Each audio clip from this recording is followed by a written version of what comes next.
नमस्कार दोस्तों, स्वागत है आपका खुद के YouTube चैनल VS कहानी हिंदी पर। आज की कहानी का टाइटल भक्ति खूनी बदला है। दोस्तों, जो अगर आपको इस चैनल पर कहानी पसंद आए तो चैनल को सब्सक्राइब और बेल आइकन प्रेस करना ना भूलें, जिससे कि हमारी आने वाली कहानी का नोटिफिकेशन आप तक सबसे पहले पहुंच पाए। यह कहानी मैंने अपने गांव के एक बुजुर्ग जो कोलकाता में काम करते थे उनसे सुनी थी। एक बार की बात है कि कुछ अंग्रेज शिकारी भारत के किसी जंगल में शिकार पर गए। इस जंगल के बाहर एक डाक बंगला था, पर उसमें पहले से ही कोई बड़ा अंग्रेज अधिकारी ठहरा हुआ था। इन अंग्रेज शिकारियों को जंगल के बीच बने एक पुराने डाक बंगले में रुकना पड़ा। इस डाक बंगले का रखवाला अपने परिवार के साथ रहता था और डाक बंगले में रुकने वाले लोगों की सेवा करता था। इस रखवाले के परिवार में उसकी बीवी और लगभग 14-15 साल की उसकी एकमात्र गुड़िया यानी उसकी एक बेटी थी। एक शाम जब अंग्रेज शिकारी शिकार करके वापस डाक बंगले पर आए तो नहा धोकर पीने बैठ गए। पीने के बाद उन्हें इतनी चढ़ गई कि वे लोग पूरी तरह से बहक गए और उस रखवाले को गोली मारने के बाद उसकी बीवी और बच्ची को नोच डाले। इन पापियों को नशे में कुछ भी पता नहीं चला और नोचने के बाद दोनों को भी गोली से भून डाले और तीनों की लाश को डाक बंगले के पीछे दफना दिया। यह बात आई गई रह गई। अंग्रेज़ों ने फिर कुछ दिन के बाद वहां कैलाश नाम के एक नया सेवक रख दिया। किसी को कुछ भी पता नहीं चला कि इस पुराने डाक बंगले का पुराना सेवक और उसका परिवार कहाँ चला गया। एक बार की बात है कि नया सेवक कैलाश रात को गेट बंद करके सोया हुआ था। तभी अचानक उसकी नींद खुल गई, क्योंकि उसे लगा कि दरवाजे पर कोई रो रहा है। उसने एक हाथ में लाठी उठाया और दूसरे में चिराग और दरवाजे पर आकर हाक लगाया, कौन है? इतनी रात गए कौन दरवाजे पर रो रहा है? उसने देखा कि एक किशोरी दरवाजे पर बैठी रो रही है। कैलाश उस गुड़िया के पास गया और उसके सिर पर हाथ रखते हुए कहा कि बेटी रो मत, अंदर चल। फिर उस गुड़िया के अंदर आने पर कैलाश ने उसे पीने के लिए पानी आगे बढ़ाते हुए पूछा कि बेटी तुम कौन हो और इतनी रात को अकेले इस जंगल में क्यों भटक रही हो? कैलाश की इतनी बात सुनते ही वह किशोरी और तेज फपक पड़ी। कुछ समय तक तेज तेज रोने के बाद वह थोड़ी शांत हुई और कैलाश को बताई कि वह इस डाक बंगले के पहले सेवक की गुड़िया है। फिर उसने यह भी बताया कि कैसे 4-5 अंग्रेज शिकारियों ने उसके पिता को मार डाला और उसके बाद उसके और उसकी माँ की आबरू को नोच डाला। फिर कैसे उसकी माँ और उसको भी गोलियों से भूनने के बाद डाक बंगले के पीछे दफना दिया। उस गुड़िया की इतनी बातें सुनते ही कैलाश पूरी तरह सहम गया, पर निडरता दिखाते हुए पूछा कि ऐसा कैसे हो सकता है? अगर तुम मर गई हो तो मेरे सामने कैसे बैठी हो? कैलाश की यह बात सुनते ही वह गुड़िया अचानक गायब हो गई और कैलाश को समझ पाए इससे पहले ही वह उस कमरे की दीवार पर उल्टी टहलती नजर आई। कैलाश यह नज़ारा देखकर पूरी तरह से सहम गया। फिर अचानक वह गुड़िया आकर कैलाश के सामने बैठते हुए बोली कि काका आप डरिए मत, मैं आपका कुछ भी बुरा नहीं करूँगी। धीरे धीरे कैलाश का डर जाता रहा और उसने अपने सर और माथे और मुंह पर आई पसीने की बूंदों को गमछे से पोंछ लिया। फिर उसी रात को उस लड़की ने वह जगह दिखाई जहां उन तीनों को दफनाया गया था। कैलाश ने फावड़े से खोदकर उन तीनों के अस्थि पंजर को निकाला। फिर कैलाश ने उस गुड़िया से वादा किया कि वह उन अंग्रेज शिकारियों के खिलाफ कोर्ट जाएगा और गुड़िया को इंसाफ दिलाकर रहेगा।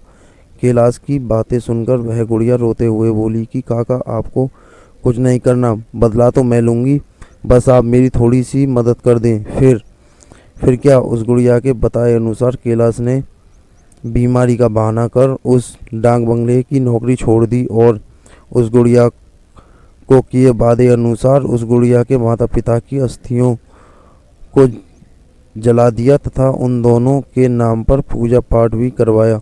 उन दोनों की मुक्ति हो गई। पर लड़की के कहे अनुसार कैलाश ने नए लड़की की अस्थिपंजर को जलाया और नहीं उसके क्रियाक्रम के लिए कोई अनुष्ठान पूजा किया, क्योंकि गुड़िया ने कहा था कि अगर उसके लिए भी पूजा पाठ हो गई तो वह इस भूत योनि से मुक्त हो जाएगी और फिर उन दरिंदों से बदला नहीं ले पाएगी। समय बीतता गया और अब उस डाक बंगले में कोई नया सेवक आने को तैयार नहीं होता, क्योंकि कैलाश वहीं आसपास मंडराता रहता और नए आने वाले सेवक को भूतनी कहानी सुनाकर भगा देता। कभी कभी वह गुड़िया भी अपनी भूती कारनामे से आने वाले नए सेवक को 9-2-11 कर देती। पर उस बंगले पर शिकारियों का आना कम नहीं हुआ। वे आते और ही अपनी व्यवस्था करते, पर जो अब आता वह वापस नहीं जाता, क्योंकि उस डाक बंगले में ठहरने वाले हर अंग्रेज शिकारी पर उस गुड़िया, उस लड़की बिटिया का शिकार हो जाता। कभी कभी तो ऐसा होता कि वह गुड़िया किसी अंग्रेज शिकारी को अपने लटकों झटकों में फंसाकर उस डाक बंगले में लाती और रात को अपने असली रूप में आ जाती और डाकर उस अंग्रेज को मार डालती और उसका खून पी जाती। यह क्रम चलता रहा और उस डाक बंगले में मरने वाले अंग्रेज शिकारियों की मौत रहस्य ही बनी रही।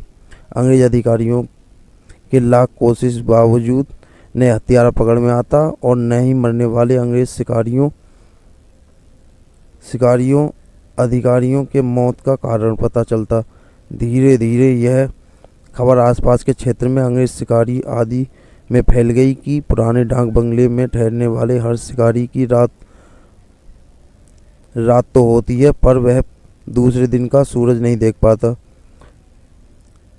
2-3 और वर्ष बीते और अब वह डाक बंगला खंडर हो गया, क्योंकि अब किसी में भी हिम्मत नहीं थी कि वह वहाँ ठहरे।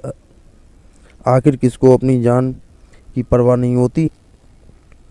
पर वह गुड़िया भूतनी, जो अब युवती बन गई थी, उसी डाक बंगले में रहकर अपने हत्यारों का इंतजार करती। दिन में उधर आने जाने वाले लोगों को उसका एहसास होता, क्योंकि वह बराबर रोती रहती पर किसी को दिखाई नहीं देती। एक बार की बात है कि वह गुड़िया भूतनी उस जंगल में रह रहे एक युवा भूत और युवा भूतनी के संपर्क में आई। ये दोनों आदिवासी थे और जंगल में लड़की काटते समय किसी अंग्रेज शिकारी के शिकार बन गए थे। युवा भूतनी उन दोनों को लेकर शहर की ओर निकल गई। युवा भूतनी उन दोनों भूत के साथ शहर में घूमकर अपने हत्यारों की तलाश करती रही।